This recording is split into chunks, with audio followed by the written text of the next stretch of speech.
Привет, друзья! Меня зовут Артемий Троицкий. Это «Живой уголок». «Живой уголок» летний, консервированный.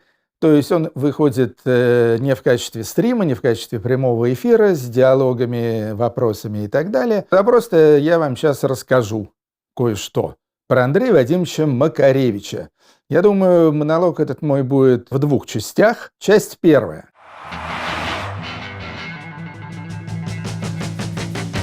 Андрей Вадимович Макаревич вошел в мою жизнь где-то осенью 1972 года. Увидел я его на сейшене в экономико-статистическом институте, где он играл на бас-гитаре в составе рок-группы, естественно, подпольной, под названием, по-моему, она называлась «Лучшие годы». «Лучшие годы», хотя к тому времени у Макаревича уже была и группа «Машина времени» тоже. В этих самых лучших годах, даже не помню, у них там был такой очень фактурный певец, пел примерно как Том Джонс, забыл, к сожалению, уже его имя. Там Макаревич играл на бас-гитаре, как-то не странно. Но он мне понравился с первого взгляда, потому что, во-первых, у него была такая прическа очень заметная, как у Анжелы Дэвис, то есть огромная такая темная кучерявая шевелюра. Во-вторых, одет он был хорошо, на нем была такая многоцветная рубашка и замшевые высокие ботинки модели Playboy, которые мне очень нравились. У меня были точно такие же замшевые ботинки. В общем, я оценил манеру Макаревича одеваться. Как он там играл на бас-гитаре, мне трудно сказать. Я думаю, что нормально, потому что иначе бы его в лучшие годы не пригласили. А потом, естественно, я попал и на концерты «Машины времени» вскоре. Потом я начал вести дискотеку в кафе Б4 «Набла» на физфаке МГУ. И там нам с моим другом и партнером, вторым диджеем Сашей Костенко, нужна была аппаратура. И вот эту аппаратуру мы одалживали у разных рок-групп, в том числе у группы «Машины времени». Таким образом, мы с Макаревичем вступили даже в некоторые деловые отношения. А потом мы пересеклись еще и по личной линии, поскольку ухаживали мы с ним параллельно и одновременно за двумя родными сестрами. Макаревич ухаживал за старшей сестрой Леной Лазаревской, я ухаживал за младшей сестрой Мариной Лазаревской. Они были такие яркие, такие хипушки.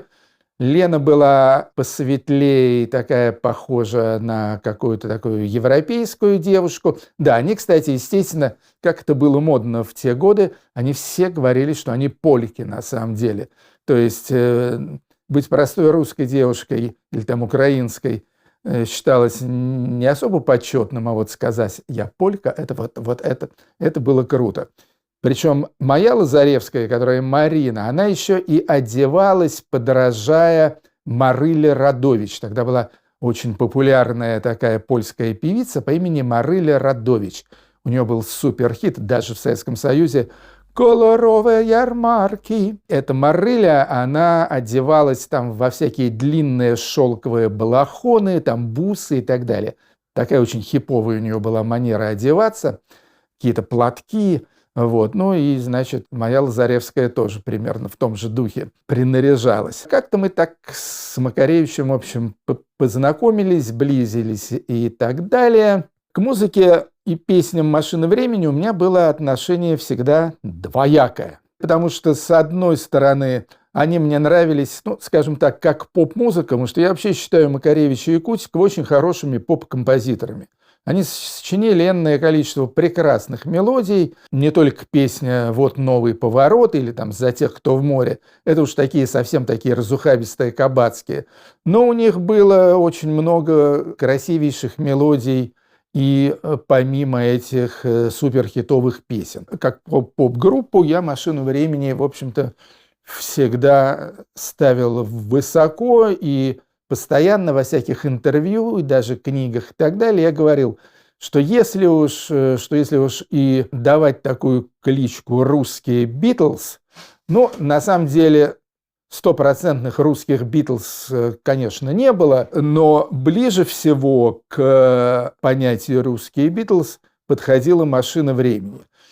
Именно по своему стилю, по своей достаточно изысканной и такой запечатляющейся мелодике, да и вообще потому, что они сыграли огромную роль в становлении рок-музыки в нашей стране, роль, в общем-то, вполне сравнимую, если не превосходящую даже ту роль, которую сыграли Битлз, скажем, для английской музыки. Так что, с одной стороны, нравилось мне это, с другой стороны, конечно же, я никогда не был большим фанатиком музыки «Машины времени», потому что музыка у них, в общем-то, была абсолютно мейнстримовская. С одной стороны, влияние Битлз, с другой стороны, тогда, в середине 70-х, был очень моден хард-рок, так что было влияние Deep Purple, Led Zeppelin там, и так далее. И для меня, любителя там всяческой музыкальной эзотерики, психоделики, чуть позже уже там пошли всякие панк-рок, новая волна и так далее, которые Макаревич категорически не воспринял. В общем-то, для меня «Машина времени», конечно, была группой такой довольно старомодной.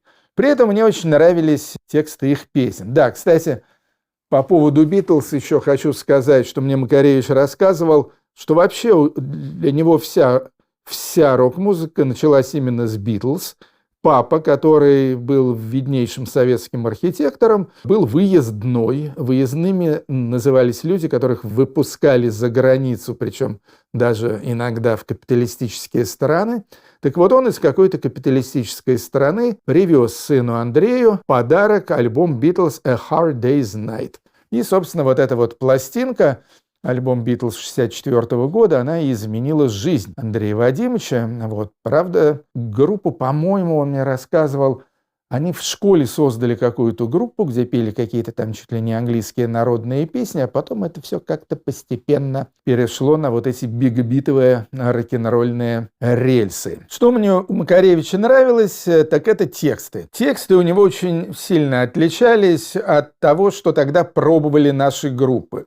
То есть все эти группы, будь то Градский, Стас Намин, там довольно многие другие, во-первых, они в основном пели просто кавер-версии английских песен, а если они что-то пели по-русски, то они, как правило, брали стихи каких-то известных поэтов, там, будь то Маршак или Вознесенский, там, или кто угодно, или что-то такое сочиняли, там, типа «Звездочка моя ясная», или там что-то там «Перекати поле, где же моя воля».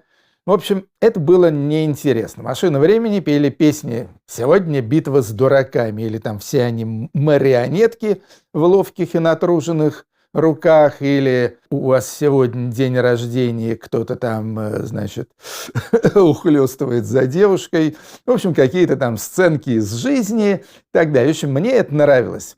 Тексты мне нравились, и надо сказать, что на протяжении, можно сказать, всех 70-х годов Макаревич вообще был единственным, кто писал какие-то осмысленные и что-то значащие тексты. Единственный из наших рокеров. Я написал первую статью, сделал первую публикацию, точнее, о «Машине времени». Это я написал статейку в газету «Московский комсомолец». Она вышла в 1976 году. Какие еще у меня есть заслуги перед «Машиной времени»? Да, «Машины времени» были очень популярны в Ленинграде. То есть, в принципе, поскольку вся эта наша рок-сцена, она была подпольной, то было совершенно неизвестно, что происходит в соседних местах, в соседних городах. Первыми эту, значит, междугороднюю брешь пробила именно «Машина времени», которые каким-то образом, я к этому не имею отношения точно, оказались в Питере, стали там очень популярны, их стали туда приглашать на концерты. Они, в свою очередь, вывезли из Питера в Москву замечательную группу «Мифы» Юрия Ильченко. Ильченко даже одно время играл в «Машине времени». Но вот кроме Москвы и Питера больше ничего не было. Потом еще возник город Таллин, куда в середине 70-х годов, тоже в Таллине, тогда был единственный регулярный рок-фестиваль в Советском Союзе, в Таллинском политехническом институте Олови Пихломяги устраивал этот фестиваль, и там тоже выступали и «Машина времени», и «Аквариум». Я, кстати, не исключаю, что именно там они и познакомились. Но я вывез впервые машину времени в глубинную Россию, а именно в город Свердловск на Урале. Это был тоже фестиваль под названием «Весна УПИ». УПИ – это Уральский политехнический институт, где, кстати, Ельцин учился. И это был то ли 87-й, то ли 88-й год, точно не помню. «Машина времени» имела там бешеный успех, гипераншлаг, толпы и так далее. Что меня больше всего поразило, и, по-моему, и Макаревича это тоже сильно удивило, то, что весь зал пел песни «Машины времени» хором вместе с группой. Почему это было удивительно? По той простой причине, что у «Машины времени» не было ни радиоэфиров, о телеэфирах я и не говорю, ни пластинок, ничего. То есть вся молодежь города Свердловска знала наизусть песни «Машины времени» благодаря, по всей видимости, подпольным каким-то домашним магнитофонным записям. Вот я тогда впервые столкнулся с этим феноменом, то есть это еще было до первого появления так называемого магнит-издата, уже Тропиловского, аквариумовского, киношного и так далее, в 80-е годы. В конце 70-х годов в судьбе Макаревича и «Машины времени» настали большие перемены, потому что они были на самом деле фантастически уже популярны на подпольном уровне, и поэтому, в общем-то, решили некоторые чуткие и неглупые люди из числа воротил советского шоу-бизнеса, в общем-то, как бы это монетизировать.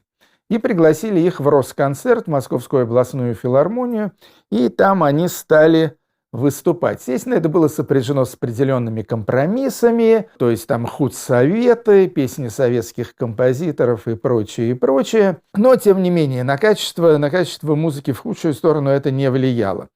Так, в 1978 году я пригласил «Машину времени» на рок-фестиваль в Черноголовке под Москвой. Они там заняли первое место вместе с эстонским магнетик-бендом и литовцем Виргисом Стакеносом. В конце 1979 года я пригласил «Машину времени» на рок-фестиваль знаменитый, легендарный в Тбилиси. «Весенние ритмы Тбилиси-80».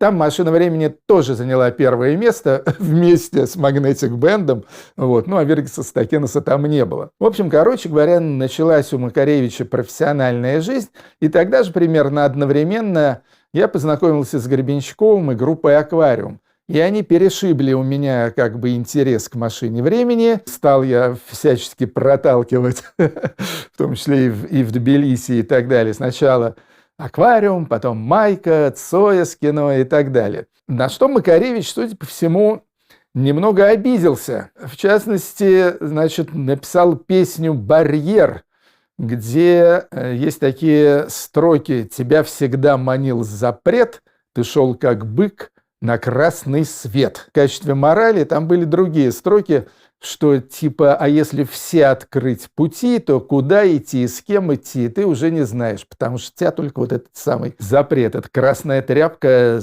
тебя вдохновляет». Это он про меня написал.